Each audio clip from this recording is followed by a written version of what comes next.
Sa bawat lihim na bumubulong sa dilim, may kwentong naghihintay na mabuksan. Kung ikaw ay handa ng makinig sa mga salaysay ng kababalaghan, misteryo at mga nilalang na hindi mo inaakalang totoo, halika, i-click mo ang subscribe sa channel ng Edit Queen. Mga lihim sa dilim, dahil sa bawat gabi ng takot, may tinig na nagkukwento.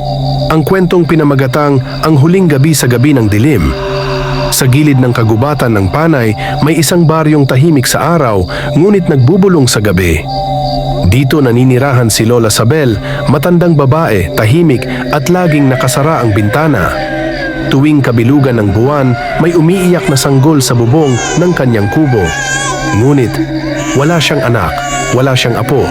Isang gabi, si Aling Rosa, ang kumadrona ng baryo, ay naglakad pa uwi mula sa isang panganganak. Sa gitna ng dilim, may narinig siyang kaluskos sa itaas ng puno ng balete. Nang tumingala siya, nakita niya ang isang nilalang. Mahahabang kuko, pulang mata, at dila na humahaba sa hangin. Tila hinahanap ang amoy ng bagong silang. Tumakbo si Aling Rosa, ngunit sa bawat hakbang, tila lumalapit ang nilalang. Hanggang sa makarating siya sa bahay ni Lola Sabel. Sa kanyang gulat, bumukas ang pinto. Hindi kanya makukuha. Ngayon ang huling gabi ng kanyang lakas. Sa isang iglap, naglaho ang nilalang.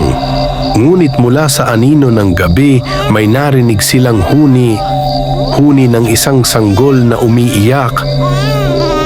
Ang dugo ng sanggol ay aking lakas, ngunit ang huling gabi ay dumating na.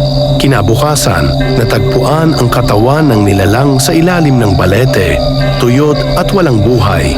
Si Lola Sabel ay nawala rin, at ang kanyang kubo ay natupok ng apoy na walang pinagmulan. Hanggang ngayon, tuwing kabilugan ng buwan, may mga sanggol na umiiyak sa baryo. Ngunit wala ng aswang, wala na rin si Lola Sabel. Ang gabi ng dilim ay natapos, ngunit ang lihim ay nananatili. Abangan ang susunod na kwentos